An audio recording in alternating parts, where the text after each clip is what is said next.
So, you have a tent and a rig, and you love overlanding. You have plans to do it big, on the trails and some super glamping? Want ideas, tips, news, and reviews? A podcast that's first rate and here just for you? You don't have to think about it. Join us and be about it. Something interesting? We want to hear about it. Come on, let's talk about it.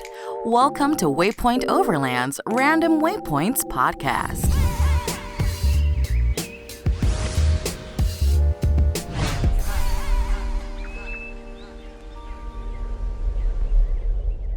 Sponsored by MIDLAND Communication for Every Adventure, the industry leader in radio communication technology and innovation for over 50 years. Sponsored by MYMEDIC. Sponsored by Tembo Tusk. Sponsored by Trail Rated Coffee Company. Always remember, the opinion you follow should be your own.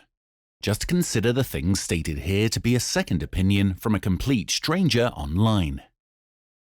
Hi, my name is Phil from Waypoint Overland, and you're listening to Random Waypoints. All right, so here we go. Welcome to another episode of the Random Waypoints podcast. We'll be doing an episode every week, so like, share, and subscribe. Hit the notification bell to make sure you don't miss an episode. This week, we take a look at overland vehicles. And on Random Lists, I give my top 10 things to do in Moab, Utah. Also, on Waypoints, we discuss what is an overland vehicle. So stay tuned for the whole show. But first, let's take a look at the news. During this segment, we'll cover various topics with a connection to overlanding in some way. It could be land use news regarding the national parks or the Bureau of Land Management.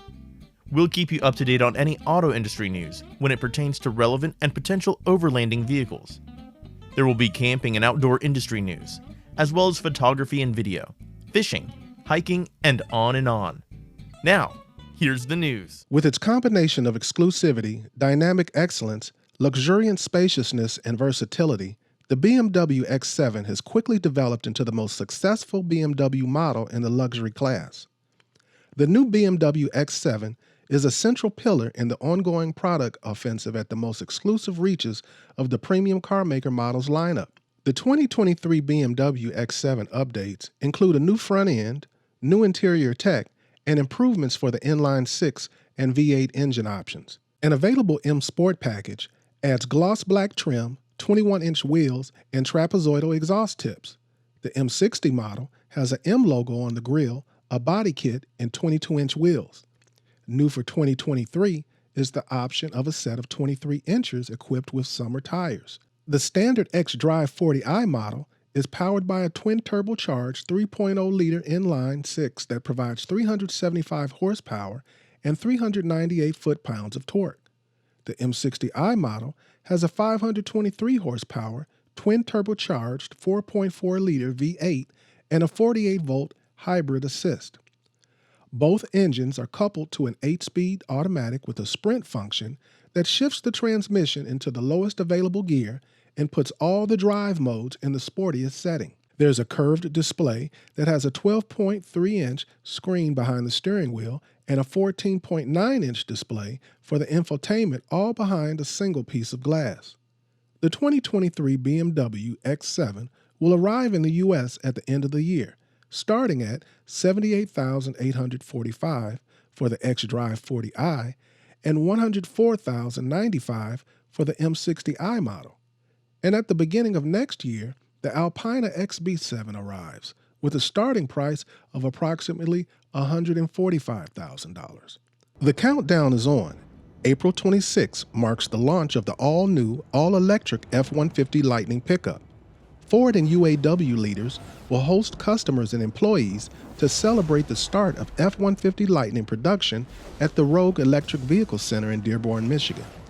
Ford employees and F-150 Lightning customers will join the Job One event for the first ever full-size all-electric pickup to go on sale, a milestone moment in the country's shift to electric vehicles. Ford F-Series pickup has been America's best-selling truck for 45 years in a row, and is second only to the iPhone in revenue among all American consumer products, according to a 2020 study. The Rogue Electric Vehicle Center is an ultra-modern new facility with Ford's historic Rogue complex where Henry Ford perfected the moving assembly line and scaled the Model T. The event begins April 26th, 1:30 p.m. Eastern, and will be live streamed. There's a link down in the description. BMW Motorrad Canada has revealed the results of its first ever motorcycle customization project.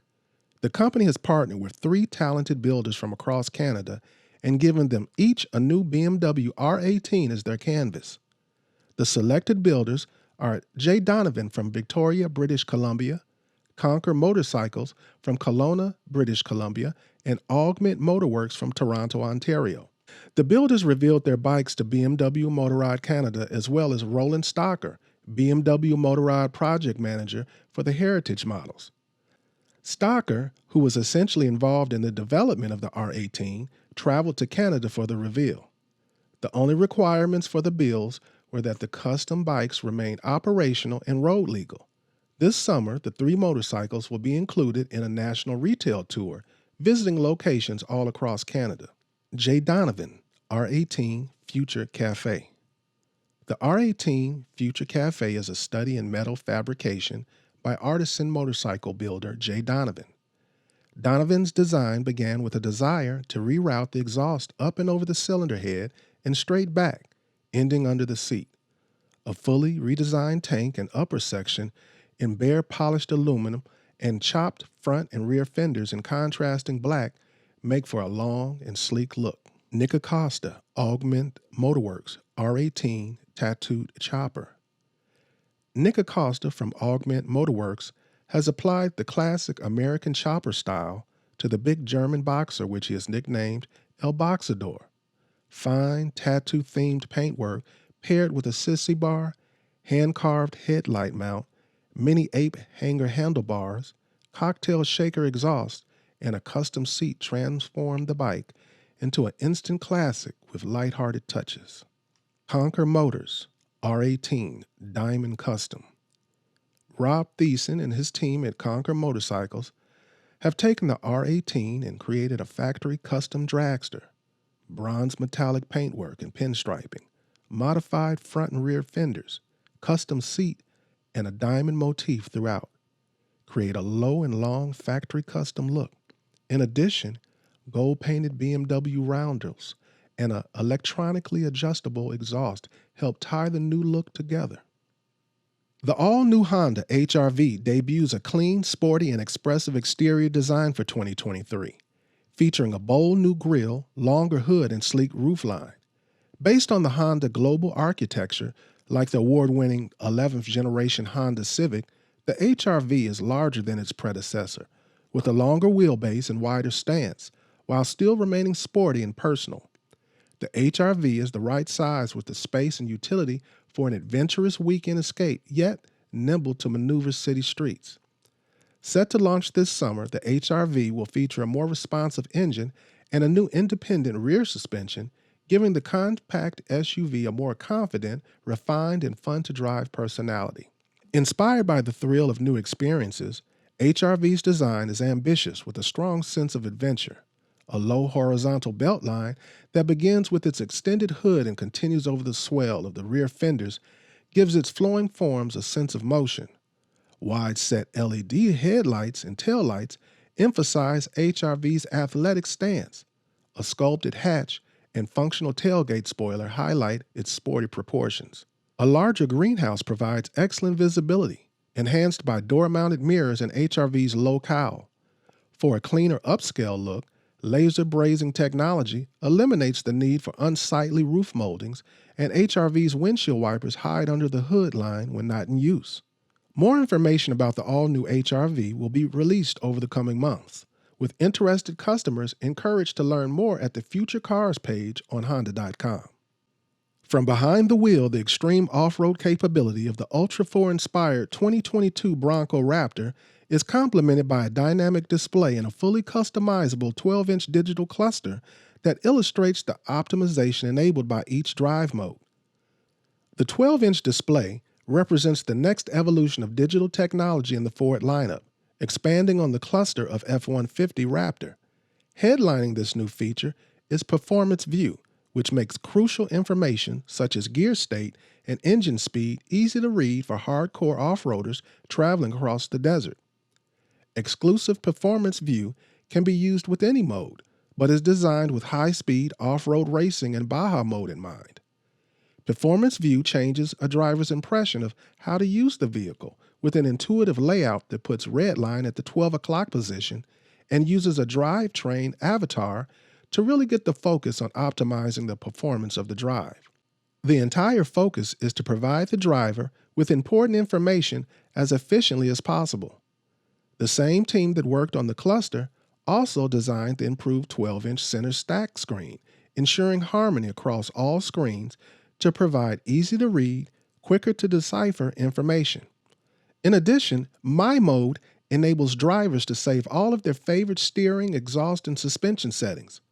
Bronco Raptor features advanced Sync 4 connected vehicle technology that learns customer preferences and improves experiences such as automatically mapping to their favorite trail.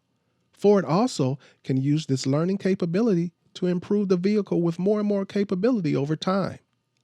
Ford Power-Up software updates offer this potential for an even smarter Bronco Raptor with plans for new capabilities and off-road features, as well as further evolving the Ford Pass mobile app to include unique functionality for off-road adventures. Much of the competition can only upgrade entertainment features. Customers can also control their Bronco Raptor with the Ford Pass app to lock or unlock their vehicle from almost anywhere, as well as check tire pressure and fuel level. For an elevated immersive experience, the all-new digital cluster in Bronco Raptor brings the brand's exclusive GOAT modes, or goes over any type of terrain management system, to life. Former video game developers joined the design team in creating animations for all 7 selectable drive modes, each capturing the specific performance and personality of the setting through the use of color, speed, and even camera angle to help drivers quickly interpret how their vehicle is optimized at any given moment. Using the center console-mounted GOAT mode's rotary dial, drivers can easily change from one mode to another. With normal mode at the 12 o'clock position, the dial clicks left one by one for 3 of the modes, then right for the additional 3 modes.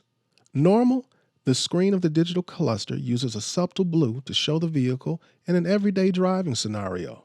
Sport, one click left captures the feel of a more exciting drive experience, with the cluster using a red and white theme to show the vehicle in a track environment. Tow haul, to highlight the increased tow rating of 4,500 pounds. The cluster screen 2 clicks to the left includes a vehicle towing a trailer, with the gauges turning yellow in a subtle nod to construction vehicles at work. Slippery, optimized for use on slick roads or loose surfaces such as gravel, this mode, 3 clicks to the left, is replicated on screen using light blue to show a vehicle in rainy conditions. Off-road, 1 click right brings animation of an off-road environment in shades of brown to illustrate that Bronco Raptor is ready for muddy, rutted, uneven terrain and that 4-wheel drive lock is engaged. Baja, getting to the heart of the Bronco Raptor's persona, 2 clicks right delivers a cluster that uses orange highlights to show the vehicle driving across a desert scene. Rock crawl, 3 clicks to the right and the vehicle is optimized for low-speed, aggressive climbing maneuvers, with the cluster showing Bronco Raptor slow crawling over rocks. The 2022 Bronco Raptor is due in Ford showrooms this summer. The all-electric Toyota BZ4X SUV not only looks to further Toyota's commitment to a carbon-neutral future, but it does so in style. Ready to make a fresh mark on the battery electric vehicle segment, BZ4X blends bold, modern styling with tech-laden features in an extremely capable platform. BZ4X is more than a battery electric SUV, it's a new take on multi-purpose vehicles. Coming to dealerships this spring with an EPA estimated range rating of up to 252 miles, the 2023 Toyota BZ4X will have a starting MSRP of $42,000. According to the EPA, the average estimated fuel cost savings over 5 years for the 2023 BZ4X XLE compared to the average new vehicle is up to $5,000. BZ4X is the first Toyota vehicle to be launched under the global BZ series, with more BZ vehicles on the horizon intended to elevate the battery electric vehicle segment for years to come. BZ, which stands for Beyond Zero, was developed with human centricity at heart, meaning it hopes to provide more than a mobility solution, but also an innovative space for customers. BZ4X joins an extensive lineup of Toyota electrified vehicles that in total accounted for about a quarter of Toyota's total sales volume in the U.S. last year. Toyota plans to expand to around 70 electrified models globally by 2025. Now it's time for Random List. Random Lists is all about lists Waypoint Overland has created on an array of topics, such as top 5 national parks, top 10 trails in the United States, top 10 fill in the blank. I think you get it. Some lists will be pure fun, and others very informational. But they all will have a connection to overlanding in some way. We're very interested in hearing your suggestions for upcoming lists in the comments. Now, here's our random list. This week on Random List, I'm going to give you my top 10 things you must do in Moab, Utah. Number 1 is real simple and to the point. Do a trail. And if I can recommend even further, do a trail that leads to or follows the Colorado River, and do a trail at Sand Flats Recreation Area. Number 2 is to camp while you're in Moab. Yes, there's air nabs, there's cabins, there's lodges, there's hotels. There's lots of places to stay, but you should at least camp one night in Moab. It'll be a time that you'll never forget. And I'll get into some of those reasons a little further down the line. We're going to go into number 3, which is I think you should visit the national parks. One of the coolest parts of Arches National Park and Canyonlands National Park is how dark they get at night. With very limited light pollution, you're able to see the Milky Way clearly after sundown. And both of the national parks near Moab have been named International Dark Sky Parks, which means the nocturnal environment is protected. And not to mention the fact that the unique landscape of the park is a stunning contrast to the lit up sky. When you're in Arches National Park, I recommend Delicate Arch, the windows section of the park, and Devil's Garden, where you'll find the famous landscape arch. And when you're in Canyonlands, I think you got to go to Grand Viewpoint and get up in the morning to see Mesa Arch. And then there's also the great Grand View Overlook. Number 4, raft the Colorado River. One of the top things to do in Moab is river rafting. In the spring months, the water will be very cold, but in the summer and fall, it's refreshing and tolerable. You get to experience panoramic views of the canyons on a Moab whitewater rafting tour. From calm waters to Class 3 rapids, there's a variety of adventures on the river, so just do your homework. At number 5, I have grab a beer at Moab Brewery. Now, not just to get a beer, but the Moab Brewery is the only microbrewery in the area, and it's a favorite amongst locals and travelers alike. So after a long day on the trail and adventuring around the area, go there and grab some food and some local beer to wind down from the day. Another reason to go to the Moab Brewery is you don't know who you'll see there, whether it's manufacturers with concept vehicles that they're testing. It could be somebody that you watch on YouTube or somewhere on social media that's in the automotive or outdoor or overland industries. You never know who you're going to see. And then as far as in the parking lot, it's like a car show.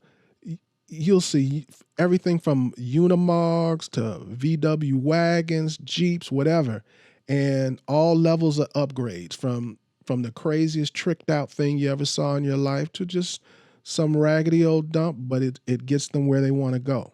So go for the beer, stay for the crowd, and for the parking lot. At number 6, I have Scenic Utah Byway 128. if you go to Utah and you can't do all the things that I'm going to list, if you can't even stay in Utah to do any of these things on my list, do this one thing, and that's to drive the scenic Utah Byway. Because the scenic byway, which is known by the locals as the River Road, is one of the most interesting and it's one of the most breathtaking drives that you're ever going to take. Trust me on this. On this 45-mile one-way drive, you'll explore canyons carved by the Colorado River as you make your way through red rock country with spectacular mesas, natural springs, and enough red rock to just overwhelm your senses. Now, I'm going to recommend that you drive down the byway till at least you hit Fisher Tower. It's a towering monolith, and it's very famous in a bunch of Western movies that you've probably seen, and it's a climbing spot for rock climbers. And on your way back towards Moab, I think you should stop by the Red Cliffs Lodge if you want to stop somewhere and have a meal prepared for you. It's great for lunch. And while at the lodge, you should check out the Moab Museum of Film and Western Heritage, which ties in with you going over to Fisher Towers. Also, there are many, many, many options for camping along 128. You can almost always find a camping spot. Maybe it's not the one you want, but you can find a camping spot. And that's important when you're in Moab, because if you're going to be there during peak seasons, sometimes you can't be picky. At number 7, I have Dead Horse Point State Park.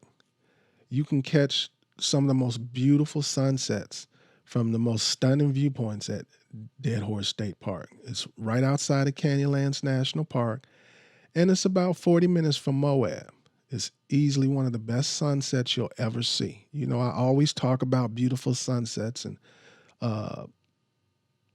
this is one of the ones that's at the top of my list. The massive canyon walls, they'll remind you of the Grand Canyon minus all the people. And there are several lookouts, so you can come early and scope out which one you like best. And to top it all off, there's camping right there in the park in walking distance. And there's nearby Canyonlands National Park, which has plenty of camping. At number 8, I have mountain bike in Moab. Most overlanders that I know, they think of Moab as a place for their rig, but each year thousands of people head to Moab with one thing on their mind, and it ain't a Jeep, it's mountain biking.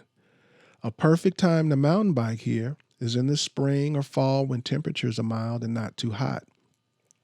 I think early May is typically perfect with sunny skies and temps usually in the upper 70s. And I want you to know, Moab is well known for a trail called Slick Rock Bike Trail. And this challenges you for about 9.6 miles, and it's considered to be the ultimate Moab bike trail. So if you are really good at the mountain biking, you're in good condition, try out the Slick Rock Bike Trail. Now, if you're looking for something a little mellower, then try the Moab brand trails or Navajo rocks. In addition, there are several bike shops in Moab that have mountain bikes for rent. And of course, you can bring your own, but I know a lot of people, that's a lot to carry a bike on their overland journeys. So you always have the option of renting bikes or even getting your bikes worked on if something happens to them. And just a tip, make sure that you're equipped for riding the rocks in Moab by investing in some pads, for your elbows and your knees. Trust me, you'll thank me for that, because you're going to fall at least once.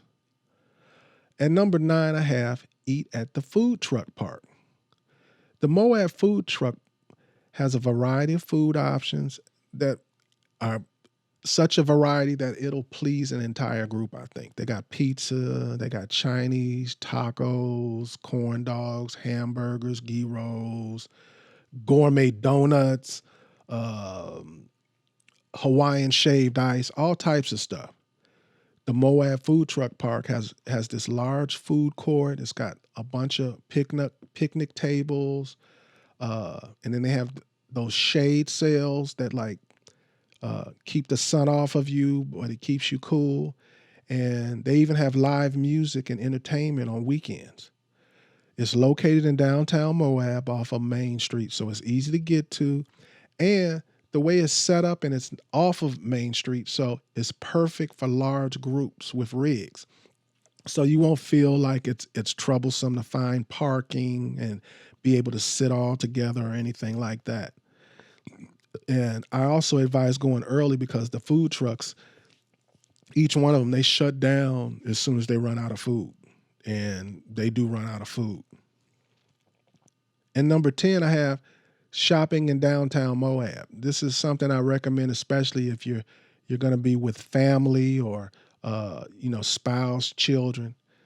This area of Southwest Utah is known for outdoor adventures, so you won't find big name shopping stores here, but there's some fun spots to shop in downtown Moab. You'll find boutiques full of souvenirs, clothing, and sports apparel. If you want to get like a t-shirt or some kind of souvenir specific to maybe a specific trail that you took, maybe you took Hell's Revenge and you want to get like a t-shirt saying you conquered that trail, you can find lots of places like that. And visiting the shops and restaurants in downtown Moab can be a nice break from all of the outdoor adventure activities that you'll be doing. Well, that's my list. Do you agree or disagree? Do you have your own list? We'll share them. Now it's time for Waypoints. Waypoints. Waypoints will cover all aspects of navigation for the overland traveler. Navigation is the act or practicing of navigating, the method of determining position, course, and distance traveled. Those aren't overland vehicles. This week on Waypoints, the topic is, what's an overland vehicle? I received an email questioning if certain vehicles I've featured should be considered real overland vehicles. Well, I've met a full-time overlander who drives a Mini with a rooftop tent, and him and his wife think that their vehicle is an overland rig. I've met someone with a brand new Porsche, also with a rooftop tent, and they have been many places. You'll have a hard time telling him he doesn't drive an overland rig.